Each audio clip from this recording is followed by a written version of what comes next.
The deep silence of space was broken only by the soft hum of the research vessel Curious Mind as it drifted through an uncharted sector at the edge of known space. The ship was home to 23 researchers from the Galactic Scientific Council, tasked with mapping and cataloging remnants of ancient civilizations. Commander Reed stood on the bridge, his tall frame bent slightly as he studied the holographic display. His weathered face showed little emotion, but his eyes were alert and focused. Beside him, Dr. Taylor tapped rapidly on her datapad, recording their findings. "Commander, we're picking up unusual metal signatures ahead," reported Officer Wilson from his station. "Large cluster. Doesn't match our database." Reed nodded. "Take us closer. Slow approach." As the Curious Mind edged forward, the crew fell silent. The viewing screen flickered to life, and gasps filled the bridge. Before them floated hundreds of massive ships, dark and dormant, arranged in a perfect defensive formation, despite having been abandoned for what appeared to be thousands of years. "My stars," whispered Dr. Taylor. "It's an entire fleet." Reed ordered the ship to stop. "Full scan. I want to know how old these vessels are." The crew worked quickly, sending drones to collect data. Hours later, they gathered in the conference room to review their findings. Dr. Taylor stood at the front, her expression a mixture of excitement and confusion. "Based on our initial scans, these ships are approximately 50,000 years old," she announced.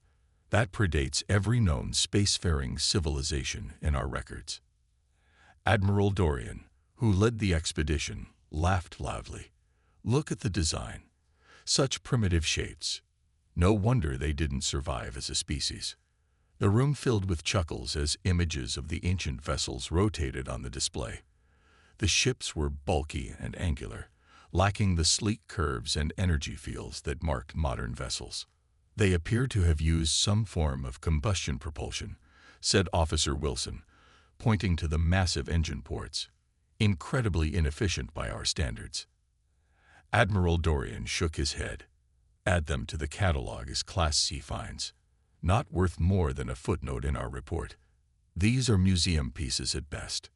Reed frowned slightly. "With respect, Admiral, shouldn't we investigate further? The fleet is remarkably well preserved." "Commander Reed," Dorian said with a dismissive wave, "we have 7 more sectors to survey this cycle. We can't waste resources on every space junk we find." Despite the Admiral's lack of interest, Reed secured permission for a small team to board one of the vessels. He led Dr. Taylor and 2 security officers through the airlock of what appeared to be a command ship. Inside, the corridors were dark and cold. Their lights revealed simple but sturdy construction. Strange symbols lined the walls, nothing like any language in their translator database. "These markings," Dr. Taylor said, running her fingers along the wall. "They remind me of something I saw in the Earth Historical Archives." Reed raised an eyebrow. "Earth? That backwater planet?" "It's just a thought," she replied, taking samples and images. In what seemed to be the bridge, they found control panels covered with dust and view screens long dead. Dr. Taylor carefully extracted a data storage device from a central console. "We should take this back for analysis," she said.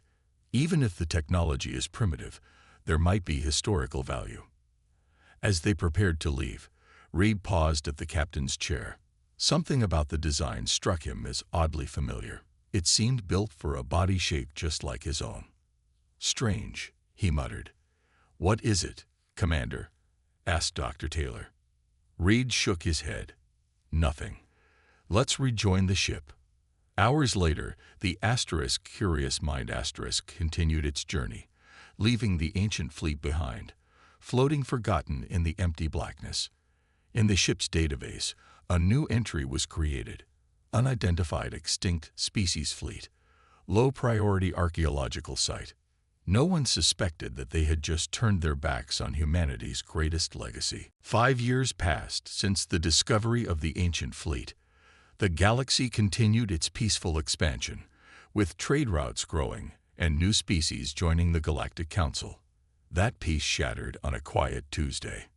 In the grand meeting hall of the council headquarters, emergency alarms blared. Representatives from 27 worlds rushed to their seats, faces tight with worry. The central display showed a planet burning. Admiral Dorian stood at the podium, his once arrogant posture now bent with exhaustion. "Colony World Delta 9 has fallen," he announced grimly. "This marks the 7th planet lost to the Vex in 3 weeks." The room erupted in fearful murmurs. "What are these Vex?" demanded the representative from Traxxas, a lizard-like being with bright scales. "Where did they come from?" Admiral Dorian activated a hologram showing sleek, black ships with glowing red energy lines cutting through their hulls. "They appeared from beyond the outer rim. We know nothing about them except that they destroy everything in their path." "And our weapons?" asked another. "Useless," Dorian admitted. "Their shields absorb our energy weapons. Missiles can't get close. They've destroyed 3 battle fleets without losing a single ship." The council leader, an old being named Mox, raised his 4-fingered hand for silence. "What options do we have?" "At current rates of advance," Dorian replied, "the Vex will reach the core worlds in 2 months. We have no effective defense." The meeting dissolved into panic. Some demanded full evacuation of their worlds. Others called for surrender negotiations. A few suggested using planet-killer weapons, though these had been banned for centuries. In the back of the room sat Dr. Taylor, now Director of Archaeological Studies. She watched the chaos with growing determination. When she stood, few noticed at first. "I may have an answer," she said loudly. The room gradually quieted. "Director Taylor," Mox acknowledged, "this is a military crisis. What could archaeology possibly offer?" "The ancient fleet we discovered 5 years ago," she replied. "I've been studying the data cores we recovered. They contain weapon schematics unlike anything we've ever seen." Admiral Dorian scoffed. "Those museum pieces, they're primitive junk." Dr. Taylor activated her own display. "That's what we thought. We were wrong." The screen showed detailed analysis of the recovered data. "These ships operate on principles completely different from our technology. They don't use standard energy fields or gravitational drives. They use something the data calls electromagnetic pulse weapons and fusion drives. Ancient terms for obsolete technology," someone called out. "No," Dr. Taylor insisted. "Different technology. Our scans couldn't make sense of it because it works on principles we abandoned thousands of years ago. But the math shows these weapons could penetrate the Vex shields." Commander Reed, now General Reed, stepped forward. "How can you be sure?" "Because," Dr. Taylor said, "I discovered who built those ships." She paused, looking around the room. "They were built by humans." Silence fell, then laughter erupted. "Humans." Admiral Dorian laughed loudest. "Those primitive creatures barely leave their own planet. They just achieved lunar colonies. They can't possibly have built interstellar ships 50,000 years ago." Dr. Taylor remained calm. "The symbols we found match ancient Earth languages. The ships were designed for human bodies. And this," she showed an image of a faded flag with stars and stripes, "was on every vessel." General Reed stepped closer to examine the evidence. "If this is true, how did humans advance so far and then fall back to primitive technology?" "The data mentions a great war," Dr. Taylor explained. "Something so terrible they chose to erase their own history and start again. But the fleet was hidden as a last resort, a final defense if needed." Admiral Dorian shook his head. "This is desperation talking. We need real solutions." Just then, the emergency alert sounded again. The display showed 3 more systems under attack. Mox raised his hand for silence. "Director Taylor, what exactly are you proposing?" "We find that fleet again," she said firmly, "and we wake it up." The council chamber had transformed into a war room. Maps of the galaxy covered the walls, with red marks showing Vex-controlled territories growing larger each day. General Reed stood before the assembled leaders, his face grim. "2 more defense stations fell yesterday," he reported. "Our best ships lasted only 17 minutes against their smallest vessels." Dr. Taylor sat at a large table surrounded by data screens and ancient artifacts recovered from the fleet years ago. She had barely slept in 3 days, her eyes red but determined.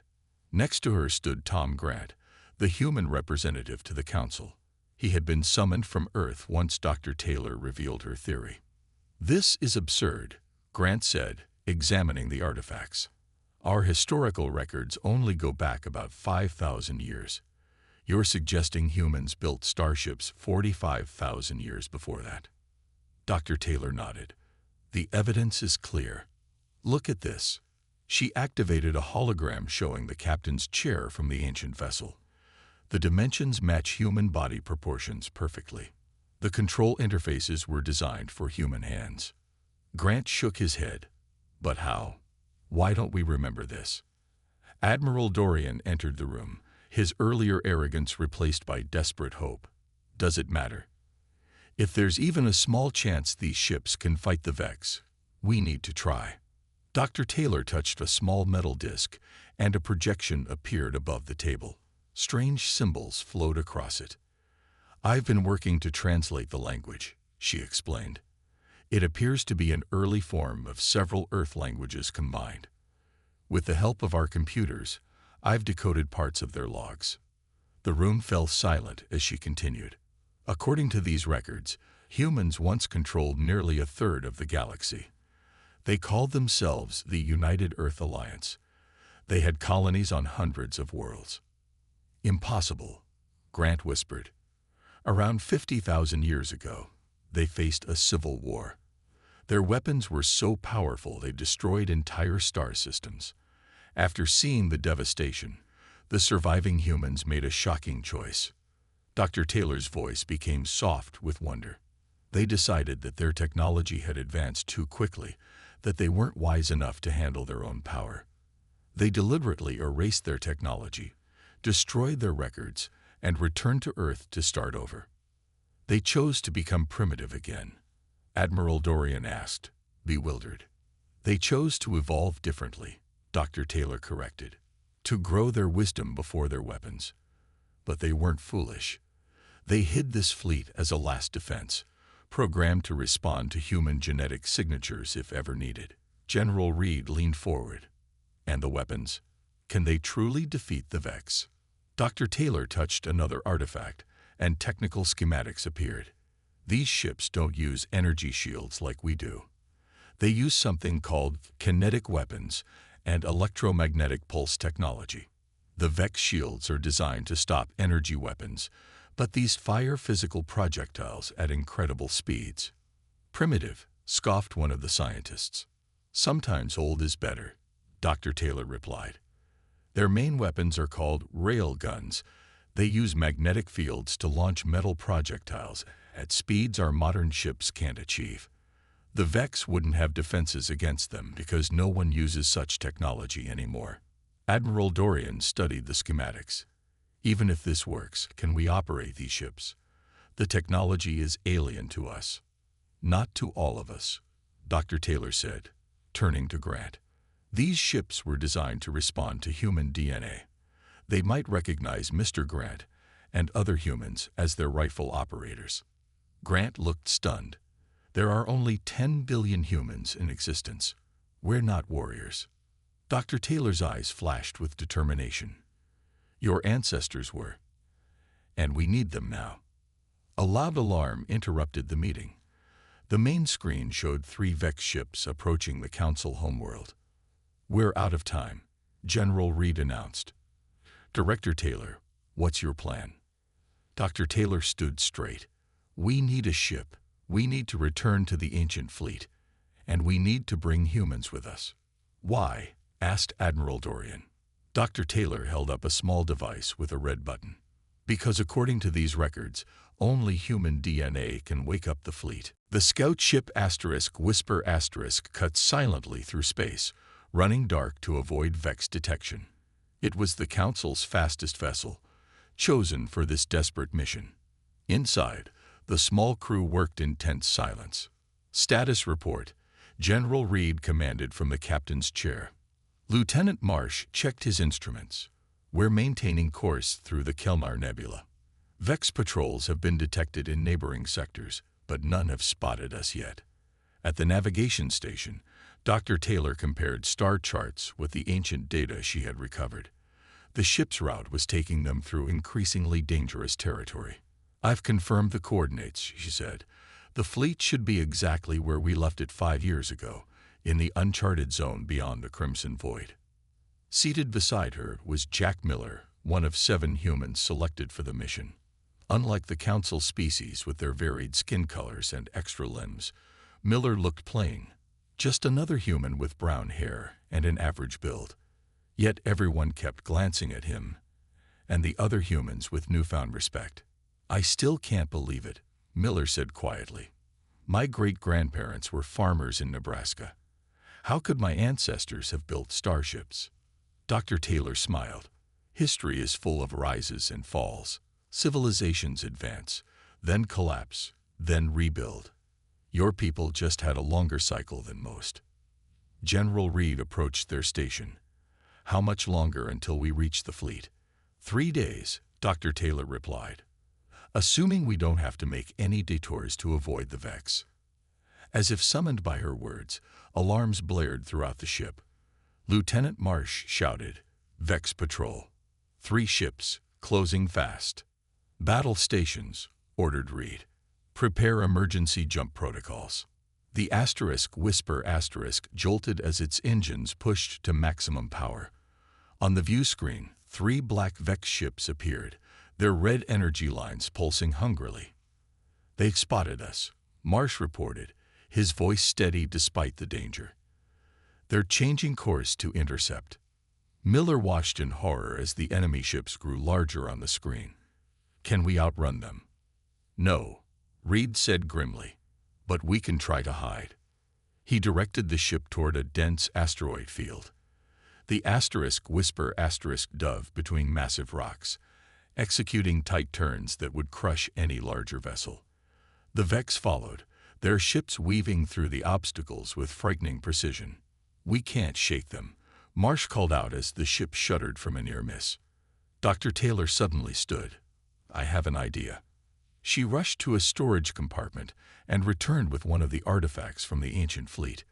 This device was in the command ship. I think it's a signal beacon. Miller examined it. How does it work? I'm not sure, but... Dr. Taylor placed it in Miller's hands. Touch this panel here. When Miller's fingers pressed the indicated spot, the device hummed to life. Strange symbols appeared on its surface, and it began emitting a low-frequency pulse. What did you do? Reed demanded. It responded to his human DNA, Dr. Taylor explained. It's sending out some kind of signal. Lieutenant Marsh checked his instruments. Whatever it's doing, the Vex are reacting. They're breaking off pursuit. The view screen showed the Vex ships suddenly changing course, moving away at high speed. They're retreating, Reed said in disbelief. But why? Dr. Taylor stared at the beacon in Miller's hands. Maybe they recognized this signal. Maybe they've encountered this technology before. For the next 2 days, the Whisper continued its journey without incident. No Vex ships approached, as if the area around them had been declared off-limits. On the 3rd day, Miller stood on the bridge as the ship dropped out of faster-than-light travel. Before them floated the ancient fleet, hundreds of dark vessels suspended in the emptiness of space. We made it, Dr. Taylor whispered. Miller felt a strange sensation as he looked at the fleet, like remembering something he'd never actually known. They're waiting for us, he said quietly. General Reed gave him a curious look. How could you know that? Miller shook his head, unable to explain the feeling. I just do. The Whisper drifted slowly toward the massive ancient flagship. Up close, the vessel was even more impressive than the team remembered, nearly 2 kilometers long with strange angular designs that defied modern shipbuilding logic. Something's wrong, Lieutenant Marsh said suddenly. checking his instruments. "I'm detecting energy signatures throughout the fleet. They weren't active last time." General Reed tensed. "Are the ships powering up on their own?" "No," Dr. Taylor replied, studying her readings. "Something else is here." The answer came moments later when 3 sleek black ships emerged from behind the ancient fleet. Vex vessels, their red energy lines pulsing menacingly. "They found it," Miller whispered. "They're trying to steal the fleet." Reed's face hardened. "Battle stations. We can't let them activate those ships." "Sir," Marsh objected, "we're outgunned. 1 scout ship against 3 Vex warships is suicide, I know," Reed finished. "But we have no choice." The whisper surged forward, weapons charging. The Vex ships immediately turned toward them, energy weapons glowing. "Get us close to the flagship," Dr. Taylor urged. "Miller and I need to board it before the Vex figure out how to activate its systems." Reed nodded grimly. "We'll give you cover. Lieutenant, prepare the boarding shuttle." The whisper dove toward the ancient fleet, weaving between the dormant vessels as Vex energy beams sliced through space around them. The small shuttle launched from its bay, carrying Miller, Dr. Taylor, and 4 armed guards toward the flagship. "The Vex are following the shuttle," Marsh reported as the main ship continued drawing enemy fire. Inside the shuttle, Miller gripped his seat as the pilot executed evasive maneuvers. Through the viewport, he could see the massive hull of the ancient flagship growing closer, its dark surface covered with strange symbols and what looked like battle scars. "There," Dr. Taylor pointed to what appeared to be a docking bay. "Get us inside." The shuttle slipped into the opening just as a Vex beam scorched its rear section. With a jarring thud, they landed inside the cavernous bay of the ancient ship. "Atmosphere is thin but breathable," one guard reported, checking his equipment. "Temperature cold but survivable." Miller was the first out of the shuttle, his boots touching the deck of a ship built by his ancestors. Strange emotions flooded through him, a sense of homecoming mixed with awe. "This way," Dr. Taylor said, consulting her datapad. "The bridge should be 17 levels up." They moved quickly through dark corridors, using lights to find their way. Everywhere they looked were signs of advanced technology, unlike anything in the modern galaxy. Control panels with physical buttons, hardened conduits running along walls, and weapon mounts designed for solid projectiles. "Look," Miller pointed to markings on a wall. "Those are letters from ancient Earth languages. I recognize some from old books." "The Vex are boarding," came Reed's voice through their communicators. "We're holding them off, but not for long. You need to activate the ship now." As they reached the bridge, they found 2 Vex soldiers already there, their insect-like bodies working at the control panels. The guards opened fire, and a brief, intense battle left both aliens dead. "They were trying to interface with the ship's systems," Dr. Taylor observed, examining the damage, "but they couldn't get it to respond." Miller approached the central command chair, larger than he remembered from the images, designed for a human frame but imposing in its construction. Something about it called to him. "I think I need to sit there," he said quietly. As Miller lowered himself into the captain's chair, the entire bridge suddenly hummed to life. Lights activated along dormant panels, and view screens flickered on, displaying information in ancient human languages. A voice spoke from around them, feminine, calm, and speaking in a language that shouldn't have made sense to Miller, yet did. "Human DNA detected," Captain Authority recognized. "Fleet Awakening Protocol initiated. Please state command authorization."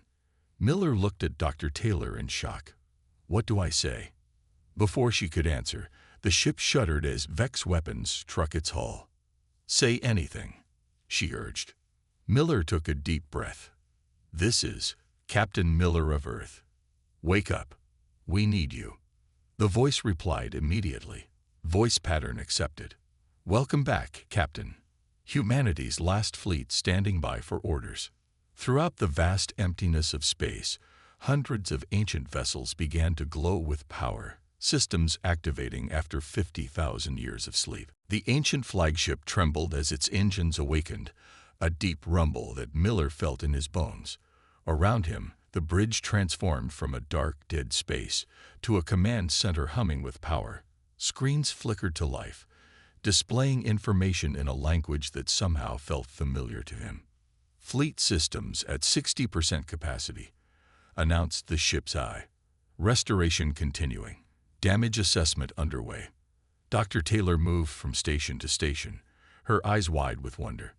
This technology, it's incredible. Not primitive at all, just different. A massive view screen activated, showing the surrounding space. Hundreds of ships in the ancient fleet were powering up, their lights blinking on like stars appearing at dusk. Between them, 3 Vex vessels fired desperately at both the flagship and the Whisper Asterisk. The Whisper Asterisk won't last much longer, Miller said, watching the small scout ship dodge energy beams. How do we fight back? Weapons systems accessible. The AI responded, awaiting authorization. Miller hesitated only a moment. Activate weapons. Target the Vex ships attacking our allies. Target acquired. Rail gun systems charging. Dr. Taylor grabbed Miller's arm. Wait, there's so much we don't understand yet. These weapons could be. Before she could finish, the flagship shuddered. Along its massive hull, panels slid open to reveal long, sleek barrels. With a sound like thunder, the railguns fired. The effect was immediate and shocking. Instead of energy beams, solid projectiles accelerated to near-light speed, tore through space. The first Vex ship had no time to react. The projectile punched through its supposedly impenetrable shield and continued through its hull, leaving a perfect hole from front to back. The Vex vessel shuddered, then exploded in a brilliant flash. Direct hit, the AI confirmed calmly. Target eliminated. Recalibrating for remaining hostiles. Miller and Dr. Taylor stared in disbelief. It worked, she whispered. Their shields couldn't stop a physical object moving that fast. The remaining Vex ships turned toward the flagship, concentrating their fire. Energy beams splashed against the ancient vessel's hull. Damage minimal, reported the AI. Hull integrity at 97%. Deploying countermeasures. Smaller weapons along the flagship's surface activated, firing a barrage of projectiles at the Vex. The second ship broke apart under the assault, while the third began a desperate retreat. Should we pursue? Miller asked. Unnecessary, the AI replied.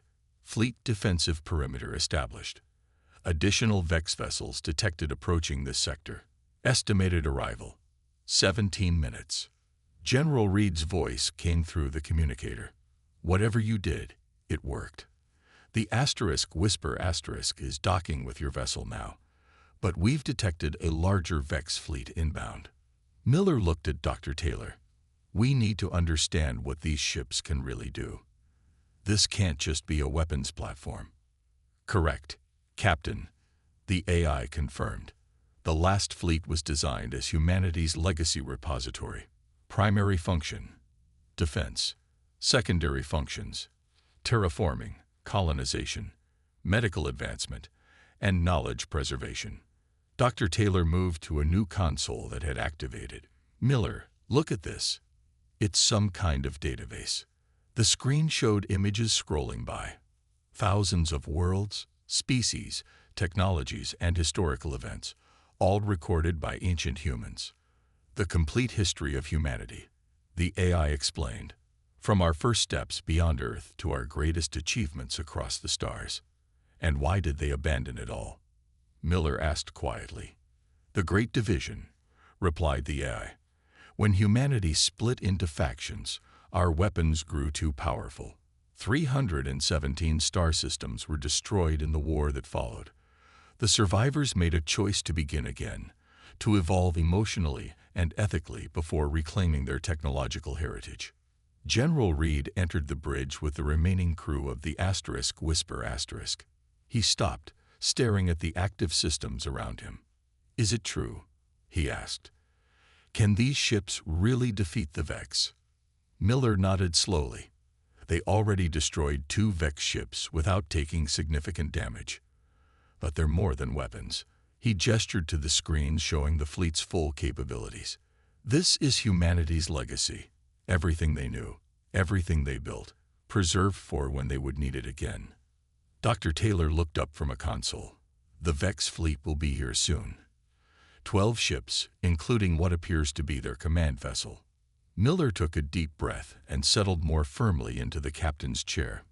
Then it's time to see what humanity's last fleet can really do. The Grand Council chamber fell silent as the massive view screen showed the approaching Vex armada. 12 black ships moved in perfect formation, their red energy lines pulsing like blood through veins. Behind them, the remains of conquered worlds drifted as lifeless debris. "We've lost contact with the Whisper Asterisk," announced Admiral Dorian, his voice heavy. "We must assume the mission failed." The alien representatives murmured in despair. Some began discussing surrender terms. Others prepared evacuation orders. Then a communication officer jumped to his feet. "Incoming transmission. Unknown origin." The view screen flickered, and Miller's face appeared. Behind him, the bridge of the ancient flagship hummed with activity. "Galactic Council," Miller said, his voice clear and confident, in a way it had never been before.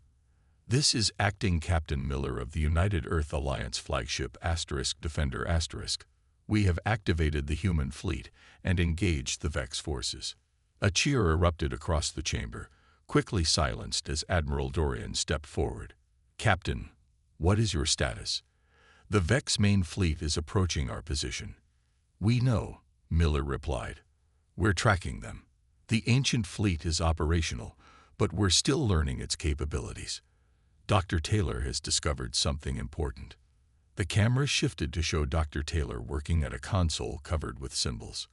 "The ships in this fleet aren't meant to operate independently," she explained. "They're designed to function as a single unit, amplifying each other's capabilities." "Like a hive mind?" asked one council member. "More like instruments in an orchestra," Dr. Taylor corrected. "Each with its own role, but together creating something greater than the sum of its parts." Miller returned to the screen. "We're moving to intercept the Vex fleet. Request that all council ships maintain distance. We don't know exactly what will happen when the fleet combines its power." In space, the ancient human vessels moved with surprising grace despite their bulky appearance. They arranged themselves in a complex three-dimensional pattern, connecting through beams of blue energy. The Vex noticed the approaching threat and adjusted course to meet it head-on. Their weapons charged, preparing to unleash destruction as they had against countless other civilizations. Miller stood on the bridge of the Defender *, watching as the distance between the fleets closed rapidly.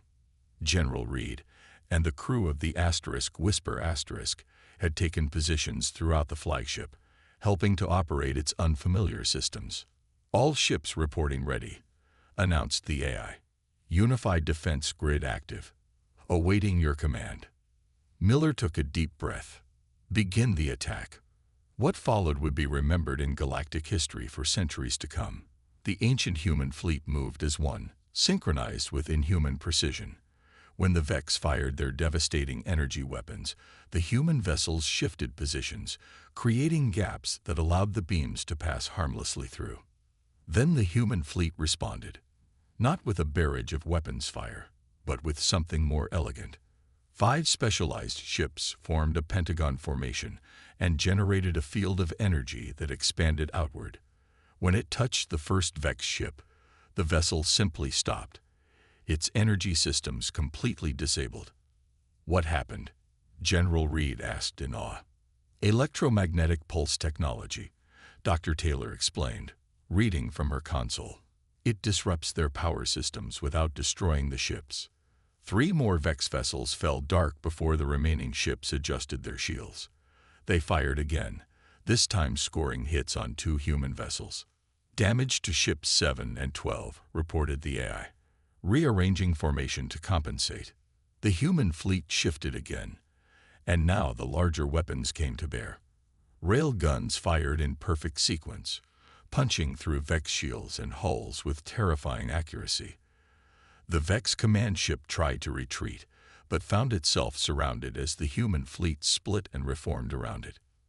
In the council chamber, the alien representatives watched in stunned silence as the supposedly primitive fleet methodically dismantled the Vex armada. Ships that had terrorized the galaxy for months were being defeated with apparent ease. "It's not just their weapons," Admiral Dorian whispered. "It's how they fight, like they've faced the Vex before." On the Defender's bridge, Miller received the victory report with quiet dignity. All Vex vessels neutralized. No survivors detected. As news spread across the galaxy, the story told and retold on every world was the same. The ancient humans, once mocked as primitive, had saved them all. The species that many had dismissed as newcomers to the galactic stage were revealed to be its oldest guardians. Miller looked out at the stars, feeling the weight of his people's forgotten legacy. "What now?" he asked softly.